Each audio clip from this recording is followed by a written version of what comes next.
And as always, believe a person when they tell you something and not when they sell you something. And correct me if I'm wrong. Go Hawks. It's become an autonomic reaction now. Yeah. Go Hawks. Oh, go Hawks. Go Hawks. Okay.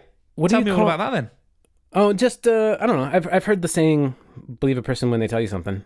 I think it makes a lot of sense. Or yes, believe them when they show you what they when they tell you what they are. Believe them. Yeah, absolutely. And I don't think you can trust them when they're trying to sell you something. They're not being real. They're not actually telling you something. Now, let me process that, because that's why I started the show with it. Yeah. Yep. Yeah, that's kind of juicy because, man, I am so far removed now from the business hippie inner sanctum. Oh wow! Okay. I saw a post yesterday, and I nearly threw up in my mouth. It was just so. And, you and I have different levels of tolerance when it comes to what we might call earnest language. Sure. Yeah. I think we do. I have a tolerance that is much higher than most Brits, but... yeah. But I'm still American. is limits. I'm American. Yeah. You do earnest up the wazoo. Yeah, I'm Pacific Northwest American, so it's like that's different than the rest of us. Yours is grass-fed, farm to table earnestness. Oh my god, it's so true.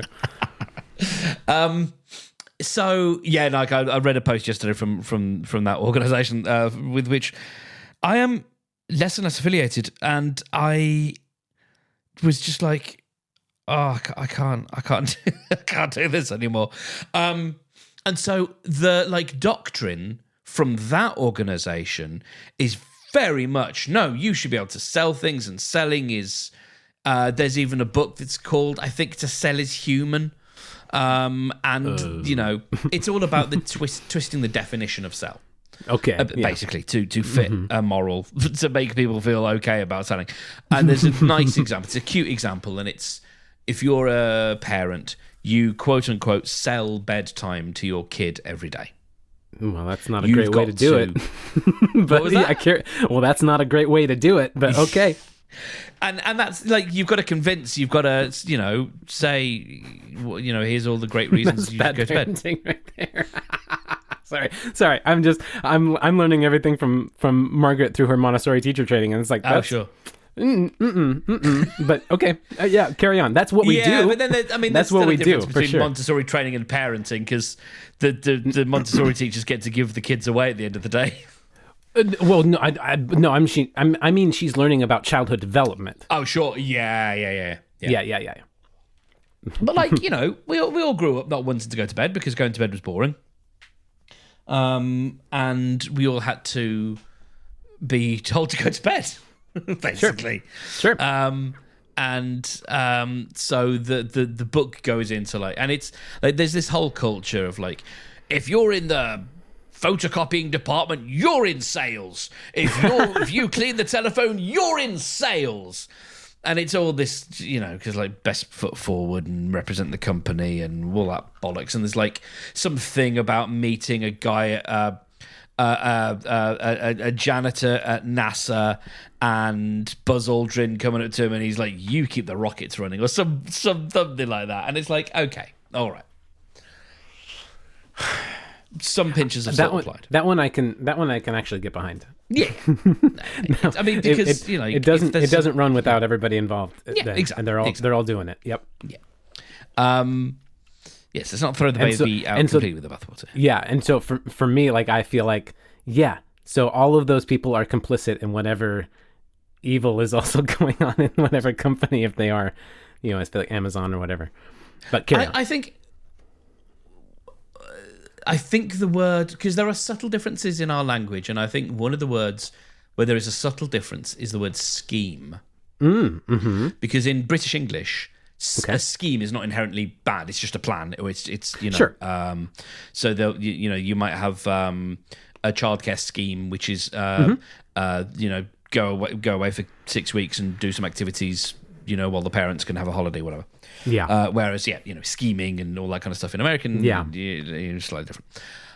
That's typically the difference I hear it as. If it's a scheme, unless they're talking about like a heist, usually I think of a scheme as an order, an operations or a plan or whatever. And scheming is scheming being naughty. Is naughty in a naughty. Yeah. Yes, naughty. And I wonder if selling, there is a difference, and it might not be a continental thing. It might just be each person's approach to the word selling, because For sure. because there is the what I think is the often tacit or implied meaning is selling someone something that they don't need. Right. Whereas there are moments where it is good to be sold something that you do need. Sure. So yeah, talk to me about your relationship with the word selling, please, Brendan. Yeah. I mean, I've definitely been what I would call swindled in terms of being sold something that I did not need, but was absolutely convinced that I did. You got to get the clear coat. Yeah, or that fucking timeshare. Oh, man. I just wanted to have vacations with my wife, and this is my ex-wife at the time, and they did the fucking the boxes and put in the numbers in the boxes and did the magic math to make it show you that you'll be saving money. Oh yeah, you're gonna be making money.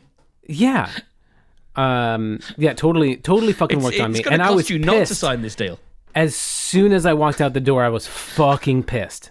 I realized it, and it was just this. It was, it was in a fucking conference room at a hotel, and there was like fucking 30 people there, all getting sold the same thing, and a whole bunch of them got it. And I was raised with my family having multiple timeshares, and it worked out really well for them. Oh, that's interesting. Yeah, they had like 3 or 4 Marriott timeshares, and they gamed that system as hard as they could, and it made it work, and it was amazing. And I was way over my head, had no idea what I was doing. Got a timeshare with a different company that was worse, and really got screwed over. Eventually, I sold it, which was great, but did not make a profit out of it. And I don't think, and they sold us, this part doesn't matter at all, but they sold us on benefits of like, there's this easy access, like immediate thing. If you just want to get away for a holiday, for a weekend, or for a week or whatever, and never available. We tried so many times and it never worked. And we never actually used the thing at all. We couldn't ever get it to go. Yeah. So it felt really bad. Yeah. And that's not my only bad experience with selling, but it is like one of the most costly. Yeah. I feel like in my lived experience has shown me both from what's come at me from other people and what I have put forward when I have been put in the position of selling. I'm turning off my humanity. I'm not making a real human connection with somebody. I have a goal with this interaction. It's transactional. I want to get something from them. I don't really care about giving anything to them. Like a person in their highest Zen state, sure. Like when I'm in doing for Rockstar, I don't sell remodels. I'm available to give remodels. Like it's a privilege for them to have my time, and I enjoy getting the payment from it. But also, I kind of don't. I really want, and this is what I say all the time, is I would love to just be in their home, make it beautiful, and then just be okay. I don't want a payment. I don't want to bill them. I don't want money at all. I just want to have my good life and help their life be better too. And if they, and on the walkthroughs, I'm telling them, okay, make sure you get at least 2 more bids and estimates. Have other people look at this, get more opinions. Take a look at the estimate, read the contract, make sure you're aware of everything that's going to go on with this. I don't want any secrets. I don't want any confusion here. I want this to all be above board and clear.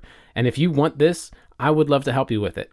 If I do, and then I turn down jobs because I'm like, yeah, I don't want that. And of course, I'm still human.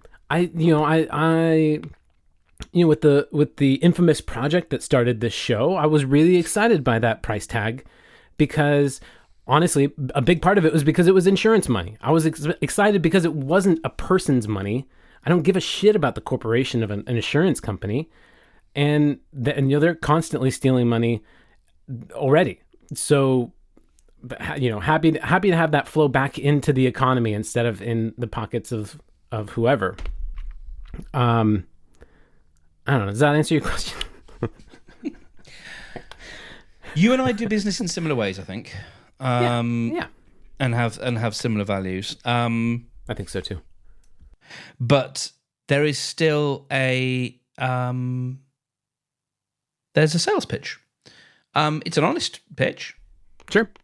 And that's why this shit's difficult, because how do you actually know who's being honest and who's swindling you? And that's the whole point, and that's the whole problem. Yep. I have had conversations with people where I haven't really wanted to do the work, and I've actually in some cases been not dragged into it, but persuaded to do the work, and it's been fine. I've been lucky. There's been times when obviously it hasn't been fine, but there's been times when I haven't really wanted to do a particular thing, and I realise that by doing it, I make their lives easier, and so that's fine, and it's a little bit more income, whatever. But there are times when I'll have conversations with people and go, "You're clearly not, I'm not what you need, or what you need is something different, and I will help you go and find that, or point you in the right direction." If points, if you need someone who is like order of magnitude cheaper, then I can say, well, this is probably where you want to go, because I'm never going to get the business anyway. So that's all fine. But yeah, I think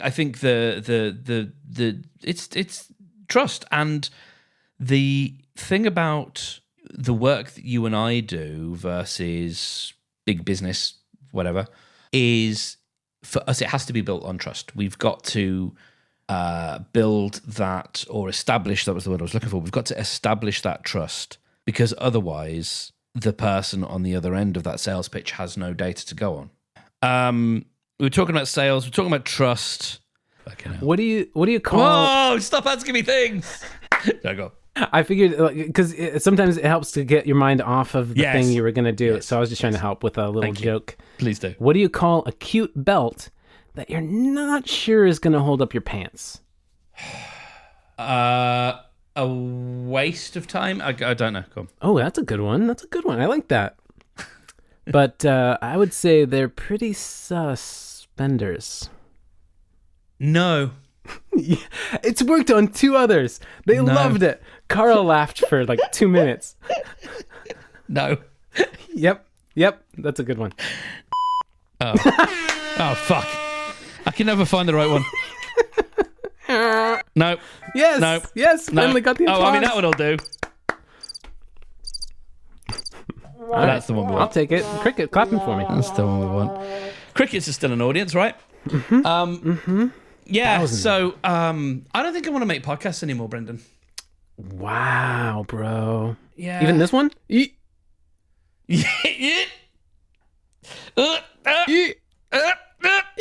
I'm making no decision. No, this isn't like let's have a conversation about Convergence. Okay. We're okay for now. It's like we'll have a conversation about Convergence at a later date, it sounds like. No, well, It's okay. I don't know. Honestly, I don't know. And I'm gonna be real with you. Tell me, bro. This wasn't a conversation about how I went to quit Convergence. Well, that's great. Yeah. Not yet. But so I don't think you and I have talked about the Indie Podcast Awards. No, I was going to ask you. Yeah, I want to hear the story. So 2 things about it. Firstly, I got to go to Apple HQ in Battersea in London. So cool. What was that like? Yeah, that was kind of what you might imagine. Very tight in terms of like, very friendly or pretty friendly, but also like, no, don't go in that. Like, no. Because it's a working Apple HQ. Wow. So there's shit going on that they do not want you to. And is that like the HQ of England, or like? I think it's the UK. Might even be the Europe HQ. Wow. But it's certainly the UK HQ. Interesting. Yeah. Interesting. Yeah. And like your invite, Yes. Was that like in a batch of like all the nominees got to come? So or it was all the nominees to the Independent Podcast Awards, which are basically what they're sort of kind of a successor or an offshoot or a sort of a response to the British Podcast Awards, which they're held in a similar place. They're held in, it was the same venue that I'd gone to for 3 years running for the British Podcast Awards. Similar kind of vibe, but for people who aren't represented by the BBC or NPR or whatever, which is dope. Yeah, it is really dope. And so, yeah, all the nominees got to go to Apple for a little presentation and a bit of networking, and some, they laid on some breakfast for us, some, little croissants or whatever. And it was quite nice. And I put my bag down on a side cabinet thing, and then just like put my jacket over the top of it. I think it's the one I'm wearing now, but at the time it was probably more covered in cat hair. And when we finished, like I went to the loo, and my person who I was with had remarked with me on this as well, that when you go out of the sort of conferencey, talky, web seminar-y bit, there's a couple of left turns or whatever, and at each turn there is someone stood there like a security guard in a video game who's like, you can't go any further, Freeman. And they're selling. Or he's got to like retina scan you in, and they're there to make sure that you don't go a-wandering. And they're in sales. Yeah, they're in sales. I'm sorry I missed that. They're in sales. Yeah, and so that was weird. And then, like, yeah, in very Apple fashion, the toilets are like, the cubicles are too minimal. It's hard to know, like, what is it. Like, I opened the door and someone else did this immediately after me, so I was quite happy. So point A, I get to take a shit on Apple's campus. That was quite fun. Fuck yeah. So that was great. That felt kind of, I don't know. There was a glee there. It was like, I'm taking a shit in Apple. And as I was doing so, someone made the same mistake I did. They walked into a shower. It's just a shower cubicle. I mean, this person did the same thing I did. They opened the door and just went, "Oop, shower." That's fantastic. And there's not enough urinals. There's like there's as many urinals as there are USB-C fucking ports on a MacBook. I.e. too few. Too few and only on one side. Yes. But that was all nice. And as the presentation's going, and they're talking about stuff, some of which I'd seen when I was at the podcast show London this year, was like, here's some stuff you can check in your dashboard, and here's some stuff about podcast growth. And like, I was with someone who's got a couple of new shows and stuff, and they were kind of looking at all of this stuff, and they're an Android person, so they, and I had to sort of explain to them, like, Apple, it's not just about iOS and whatever. And I was sat there watching all of this and going, I feel so completely out of this now. Happily, like resign. Well, happily, maybe bittersweet. There's sort of bittersweet, like melancholy or something about it. Just like, yeah, I'm not. I'm done chasing all of that stuff. Yeah, I've chased it with Undo. I've chased it with so many shows, and I'm just. No, it's nice to not be thinking about that anymore, and it was kind of a relief. And I really started getting this sense that if I got any kind of nod at the awards, it would feel like what you did with the nomination. It's a fair point. It's a fair point. But they get, and I appreciate that, but they get, like, with each category there's a winner, and then in some of them there's like a special commendation as well. Okay. So, you know, in each category sure. There's more. There's extra. Yeah. There's extra.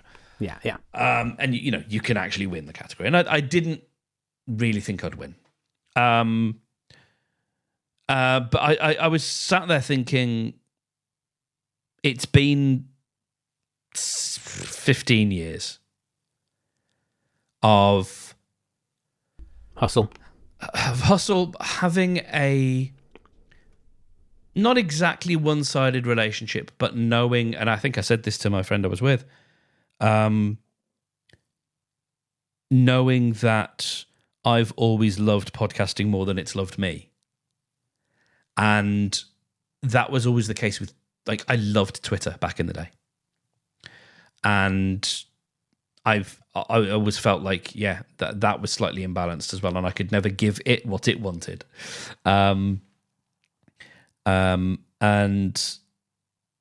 I thought, wouldn't this be a lovely send-off, is the phrase. This would be a nice way to just cap off. It's been 15 years. I've given it a go in lots of different formats. Tried to find something that would fit my brain chemistry and that I would enjoy and that I could sustain. And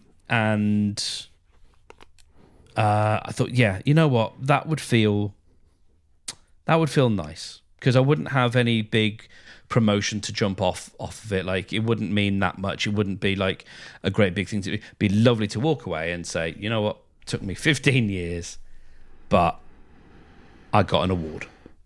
Never had an award for anything I've done. And I'm not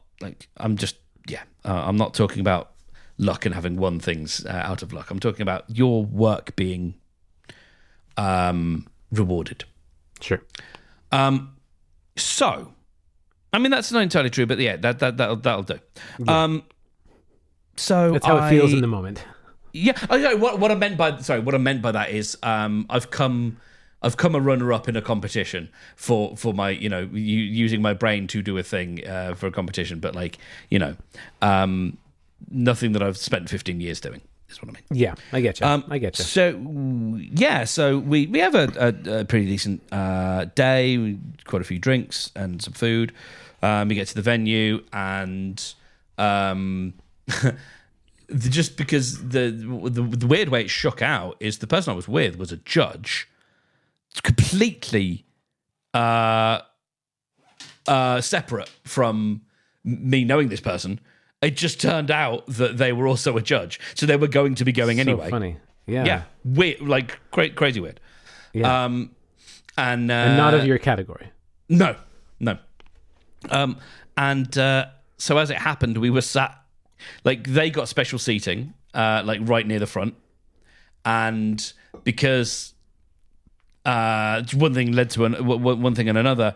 I'd bought my tickets fairly late because I'd already paid to enter the competition. I'm like, oh god, yeah, I've got to buy tickets to go to the thing as well. So there's another way that they get you coming in on the way in and the way out.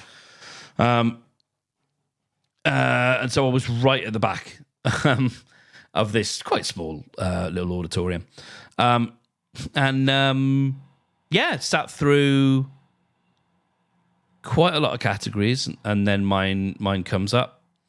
And they call up all the names of the shows, and mine's the last one to be mentioned. And then they do there's a special commendation in this category for a show that does yada, yada, yada, and a different show got that. And then they started describing the winner, and I was like, okay. It wasn't me. And I have probably said this to you before. I've said it to one or two people, but this is what I would hope to be a safe space. I said to a couple of close friends and family members, if you knew how sad I was about this, you wouldn't like me as much. Brother. I was really bummed. Of course. And I think because I ascribed a meaning to it. Yeah. 15 years. And I'd had a relationship with the progenitor of this of these awards, having sponsored 3 years of them. I know that doesn't mean anything, but like and having been at the podcast show. And you wouldn't want it to either. You wouldn't want to have bought the award. No, for them to have had like bumper lanes on it. No, or asterisks. Yeah, and I think also because I'd already known that this was the case. Like it wasn't I didn't like flounce out and go like that's it. I'm finished with podcasting. I'd already known. Partway through the podcast, love that face. Love that face you just made. Title. I'd already known partway through the podcast show London that I was kind of on. I wasn't out, but I was like, I feel like I'm at the back end of this now. I remember. I remember feeling people, that from you at that time. Yeah. Yeah, and like a couple of people, and we've spoken of it before. Like a couple of people came up to me and were like, we love your stuff. It's really helpful, and and it's really great. Why aren't you doing it anymore, or whatever? And it's like I look at them on LinkedIn, and it's like, yeah, you're my fucking competitors, and I keep enabling you. I keep giving you more content. This content's not for you. It's meant to be for the people that I want to have as clients, and you keep using it for your own stuff. So, like, that's why I'm not doing it anymore. Wow. So it was just like.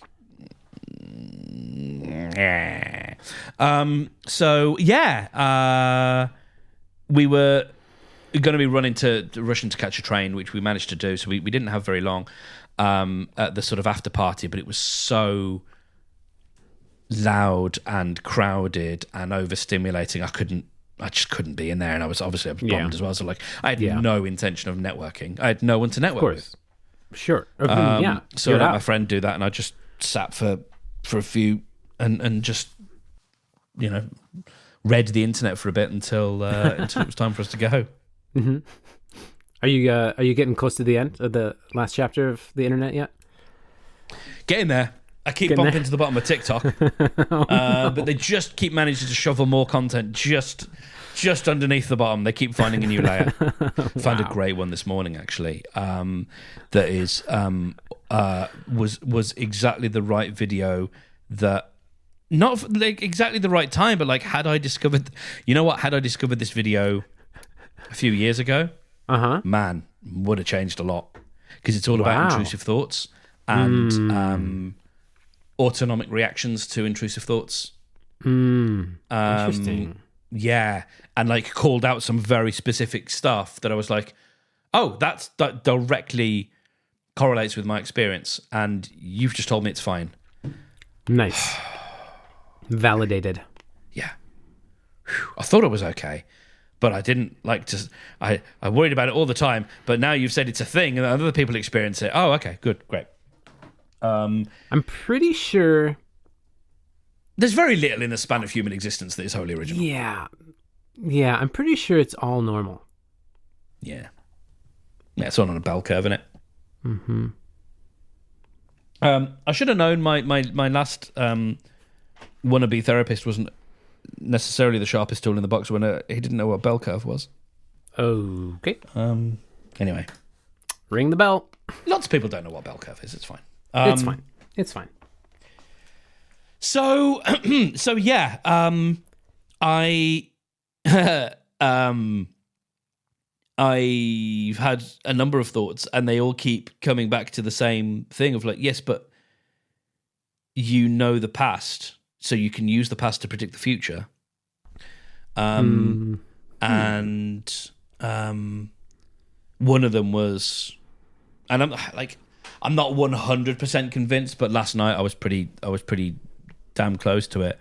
I need to find some way of marketing Flurry, and a podcast interviewing people who like do events and do community organizing things is a good idea. Like, it's a good idea, but I you know, as I was walking through ideas in my brain last night, I finally just asked myself, yep, that's all great, but are you going to spend half a day a week doing the admin for the number of weeks that it will take?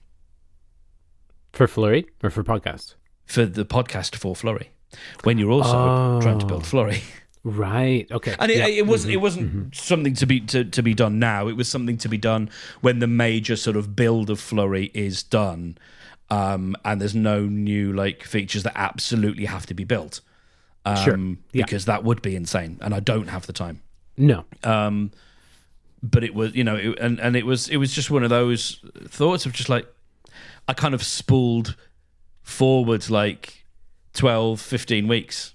And I was like, I know myself. Yeah, you're going to burn out on that. Yeah. A show like this, I don't. And I think even a show that would, you know, and I bring zero prep to the table, except for what I can synthesize from the last week. Yeah. And 42 years of living a life. I don't know, you bring a bit more. You bring a lot more. But yeah, like a show like this, I could keep doing. And even more, like, yeah, if I just did it and then it just got posted, or we did it as a live. You know, we've talked before about just doing a live show. Yeah. And it just going up. Like, that's all fine. But like, I'm not even listening to as many podcasts anymore. Like, same. Yeah. I'm mainlining Dimension 20 at the moment. I'm back onto Dimension 20. Nice. Do you mostly just like kind of listen to it as a podcast? Yeah. Although when I'm coding, as I have been today, I've got it on my second monitor here. I'm looking at I'm looking at Ali and Murph and not Amy, Emily in the middle there. And they're doing their most goofy season so far, which is set in space. I skipped a bunch because they were all Pando ones, and I was like, I don't want to watch everybody in boxes. I don't want to watch all my friends in boxes. Yeah. I want to watch them around the table. I've watched every episode of Game Changer, like some of them, most of them multiple times, and I still haven't gotten through all of the pandemic season yet. Like, I've maybe watched a third of it. Yeah. And they're actually pretty good. Yeah. But it's just so hard. Honestly, we're still we're carrying the fucking genuine trauma of that. And when that felt like such a comfort, like I bought a virtual ticket to watch the Thrilling Adventure Hour do one of their live shows. And it was not great because it was full of Zoom lag, and that wasn't their fault. But like, they were doing their best. And you know, I watched Stephen Page perform multiple gigs on a Saturday night because that's what he did from his basement studio. And yeah, and it's because we were clinging on to something. And so we needed that. We needed to know that there were people out in the world that were still trying to make stuff. Yeah. Whether it was John Oliver in his little white booth. The white void. Oh, that was the white void. That was clutch. That was great. You know, yeah. And we did need it at the time, and it was really fucking great that it was there. Yes. And it's not so fun to be reminded of it. It's not. No, it really isn't. And it kind of it hurts my heart a little bit when I see them, because it just I'm not Yeah, it would have been amazing had I been a D20 acolyte at the time. It would have been probably something else that would have helped get me through. But now it's just like, oh no, and like, yeah. So yeah, I'm skipping those. So I've got Dimension 20 on the go, and a couple of audiobooks. Trying to get back into TV, and yeah, I think.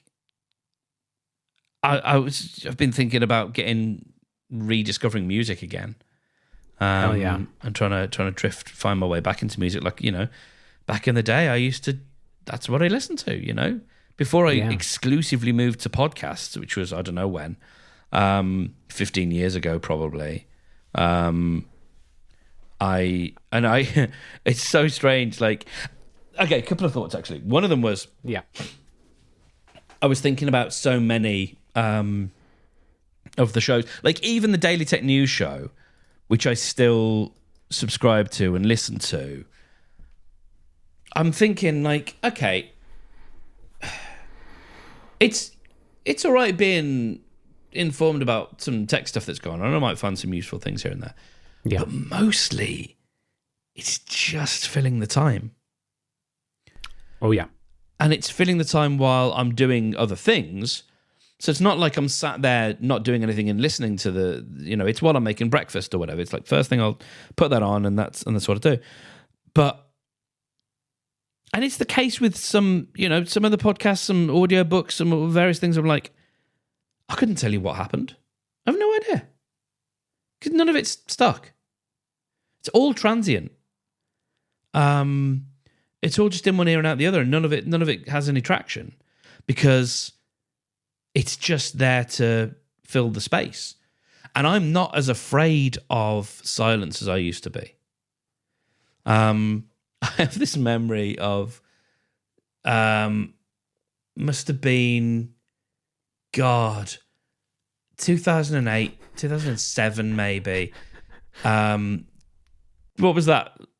What was that little grin? Must have been God. It must have been God. 2007, 2008. Must have been God 2007, 2008. Title. Yeah, with the brackets. Been God brackets 2007, 2008. I had an episode of a BBC show called The News Quiz, and that's all I had in my... Wouldn't have been an iPhone at this point. Probably because I didn't have it wasn't an internet connected device. It was probably my Creative Zen Nomad or something. Perfect. Flawless device. Or actually, it might have been an honest to goodness iPod. iPod. iPod video. That one, I don't think my iPod was a video iPod, but the Creative Zen that I bought the year before was, or maybe it was a video iPod. I can't remember. I do remember having one of those devices and watching the last episode of season 4 of The Wire in Australia on a tiny little screen. So it probably was a video iPod. Yeah. I think it was like the second to last generation of the regular iPod when it got the new name of iPod Classic. Right. And God, that thing was a brick of a device, and like not huge, but like weighty, solid, just like they had and perfected it was all hard drive. It was just a fantastic device. Yeah, iPod Classic. Yeah. I remember getting. I had to pop into the high street to get something, so I got on the bus, got into the high street, and I was listening to. I was probably going to the post office. A thing I do so rarely now. Listening to the news quiz, and it wasn't enough to get me from the bus stop to the post office and back. Mm-hmm. And so the idea of traveling in silence was such an anathema to me. Mm-hmm. I don't know if it's meant to be anathema or an anathema. I'm not sure. I'm not sure either. But it was such a no-no that I just put it on again. because anything that, and I didn't have anything else on my iPod or whatever it was that I had with me at the time. And so I just put it on again. And that's something that's changed. That's something that changed with therapy, actually. Was realizing after a few weeks, getting into the habit of having the session, then walking back to the bus stop, looking around, and because you're still like digesting, you're waiting for your mental food to go down, you're helping it, and so you don't want to necessarily like push it all down with some four white guys having their white guy conversations. You want to actually sit with it, and that then led to other things like properly noticing the world around you. And so there's I'm a lot more okay with silence, but I still like the idea of like waking up and then there's some music or there's something, and I think more and more it doesn't need to be podcast shaped. I feel you. Sometimes I start work and I just haven't gotten to the part where I put in my earbuds and let's start listening to something yet. Yeah. And then I just kind of carry on, not noticing, I'm not listening to anything yet. Yeah. And it's like a half an hour in, I'm like, I've been in silence this whole time. But it's usually once something loud happens at work, then I put my earbuds in because I have noise isolating, molded tips to like block out noise. And I'm like, this is loud. Fuck. And then, I might as well hit play. It's just going to play something nice for me. So yeah, I feel you. Yeah. And it's like, it's tying in with wanting to have my own collection of music again. And like have a sense of what is my music rather than, and actually have it on the device. Whether it's in Plex, and it's probably going to live in Plex because I'm mostly happy with Plex. It's got a bit more commercialized over the whatever, but there may be options I can turn off or pay to make it go away. But having all my stuff, I think somewhere, I think that might be good. And so that there's again that sense of ownership, and just being able to hit shuffle and go, what am I going to get today that I probably enjoy? Especially with Apple's new AutoMix feature. Have you used that at all? I haven't. No. It's so it's incredibly Apple.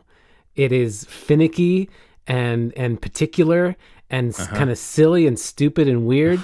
And when it works in two ways. When I say when it works, I mean if it actually functions. Like if there's not some stupid arbitrary rule that prevents it from doing anything and just ignoring that you have the feature on in both in settings and in the music app, you have the setting on and it still doesn't work, which is just frustrating. So when it actually works, it will either do it well or poorly, and both are amazing. I love it so much. When it smoothly when it works as advertised, it is just silky smooth.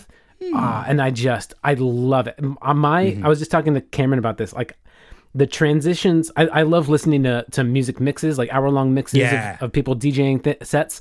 And I'm listening for the transition between songs because that part is gold to me. The combination of two different things coming together and see what people will think of and do and everything. And then with Apple Music doing this, like you can just hit shuffle and it can be a totally different key that does not match up, a different tempo, and it melds it and makes it like a really interesting sound, especially with this because it's stuff that a person would not think to do. It's completely random. That's one side of it, which is just great. And that's honestly, when the feature is working, that's 90% of the time, which is awesome. Then there's 10% of the time where it works, but it fucks up. And it is so hilarious to me. Like sometimes it will just burst in loud with the second song for like 2 seconds and then go quiet again and then fade it in. And like later, and it's that's super funny. And then sometimes it will it will get the tempo wrong of one of the two tracks. It will think it's way faster or slower, and it will start super slowing it down, and then the next song just comes in at the right tempo. It's just like, what the fuck is happening here? And it's just glory. I love it every time. When as long as it's working, I love it. So highly recommend it. Back in the Winamp days, I used to swear down blood that there was a plugin that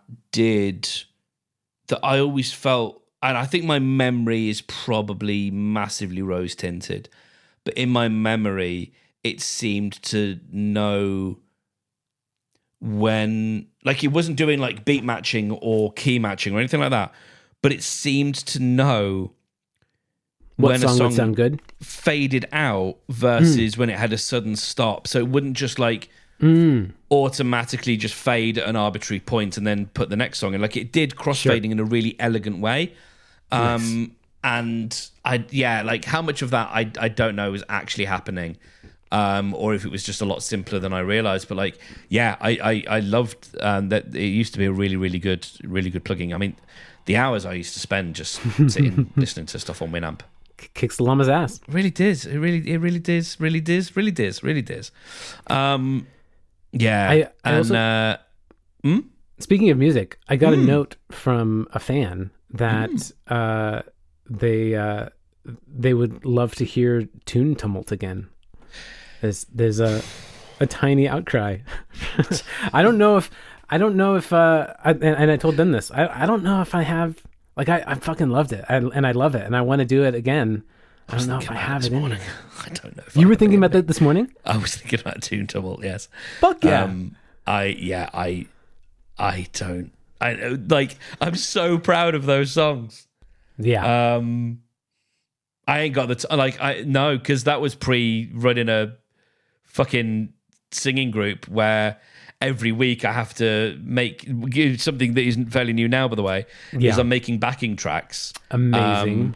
And in fuck yeah, dude. most of the cases, I'm doing all the vocal parts and putting them into separate files and mixing them down so that people can hear the different vocal parts. Yep. Fuck yeah, dude. I love that.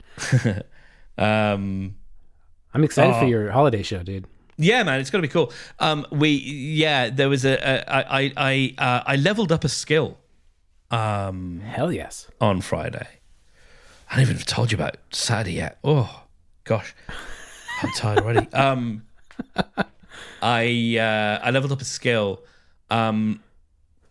We had someone turn up who was very fine of voice. And they were doing we were practicing Killing Me Softly with His Song, which is the full title of the Fugees cover. And I think that's about a boy. It is about a boy. What? What? That was a joke just for me and maybe anybody who gets it, I guess. But you know, it's famously in the movie About a Boy is that song, and so then I was just playing that the song is about a boy. So, anyways, not my best. Anyway. No, it's fine. One of my favorite musicians, singer-songwriters back in the day, did the soundtrack, and I have the soundtrack album. It's very good. It is. A badly drawn boy. Badly, as you say, drawn boy. So yeah. They turned up and they were very good. They were doing the high harmony part of Killing Me Softly, and I have it on video, and like everybody sounded great, and that's my whole thing. I'm like, hell yeah. There's no solos, no stars. Everybody sounds great, and amazing. I got let's do WhatsApp reenactment theatre. Ooh. I will. The name will be redacted to preserve their innocence.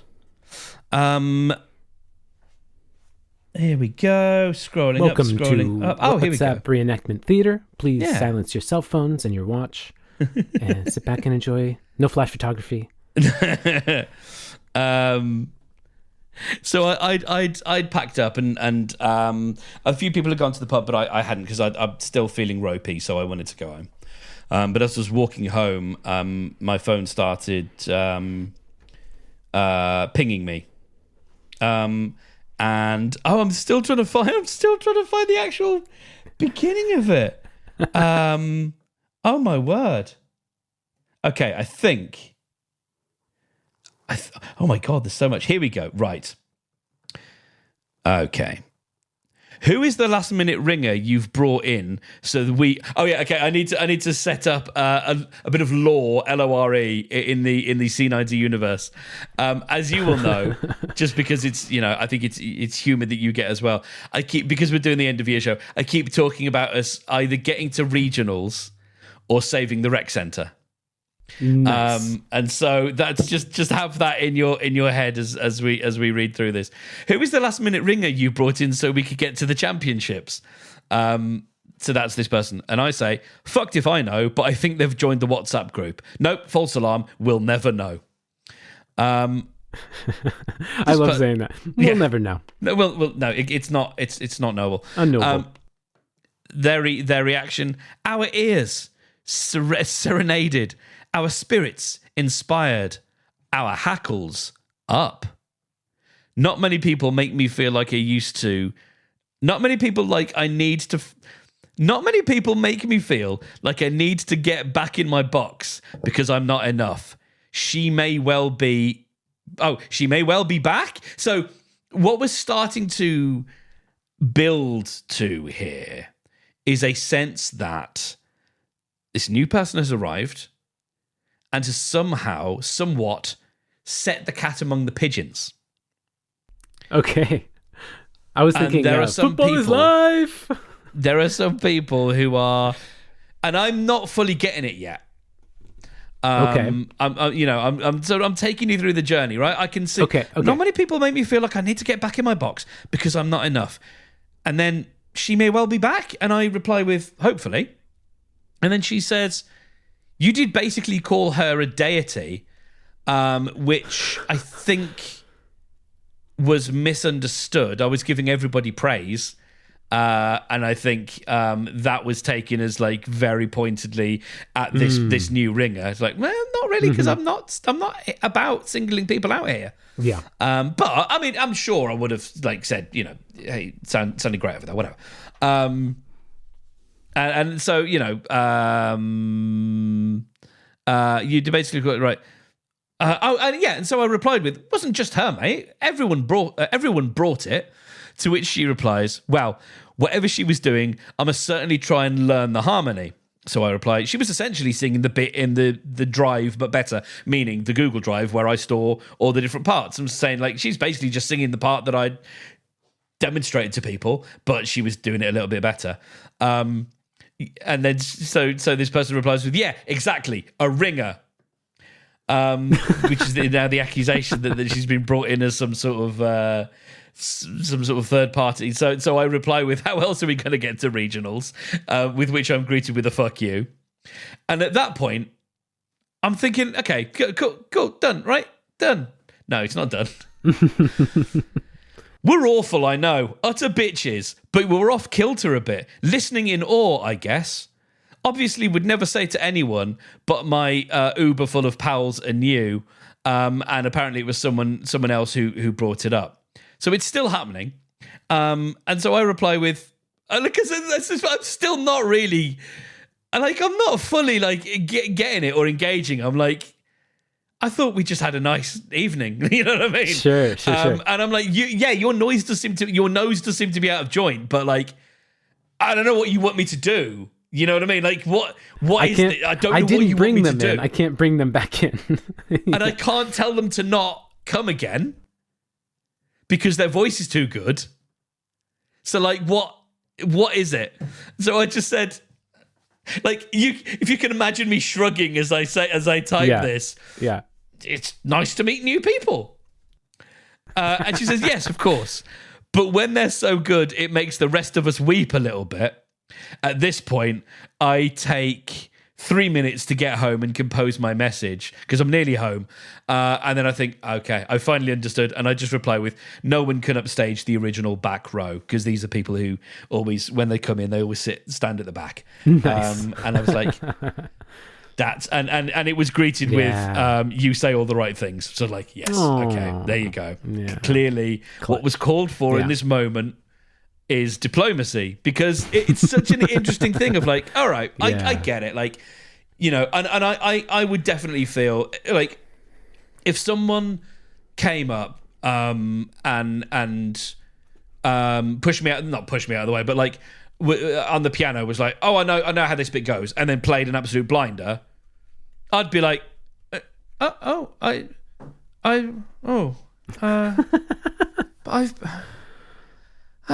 okay, you know, and I would have my nose put out of joint, and like, what is anyone else supposed to say? Like, no, because like it's so, egos are so fragile, aren't they? In so many ways, it's like, and it's so easy to be condescending or patronizing, to be like, no, you're brilliant. It's like, no, I don't really want you to condescend. I just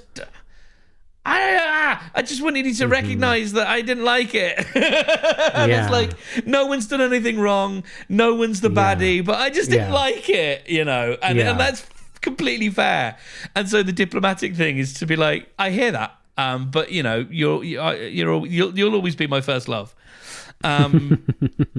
Versus, you know, like, oh, grow up, or oh, stop being, you know, because you could so easily, with something like this that starts small, you can end up escalating it by throwing it away, by being like, oh, don't be so silly. Like, you know, no, she was just singing or whatever. Like, you can dismiss it, and then it becomes bigger in that person's mind. Whereas actually what is called for at that moment is just that little bit of tact and diplomacy. And it's like, that sort of just came to me, and like, I think I heard a little sound go bing, and it's like, oh, I think I just got a one up. Nice. Love that, mate. Did you finish your story about the podcast awards? Yeah, pretty much. Okay. Yeah. I was trying to think of a word. There's a word that kind of like, no, not that. No. I know we're free associating here. Let's keep that going. But there's a phrase that punctuates like this dramatic moment before a winner takes possession of their first place prize. It's not a drum roll. There's something. Do you know what I'm? Yeah, well, just the general sort of sensation, the sort of anticipation, and there's I know what it is. A pause trophy. Oh, for fuck's sake.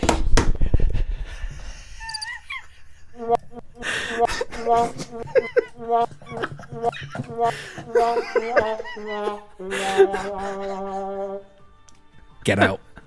Get out of the podcast. I quit podcasting. That's it. I've quit. No more. And as always, in case I don't see you, good afternoon, good evening, and good night. Aww. And correct me if I'm wrong.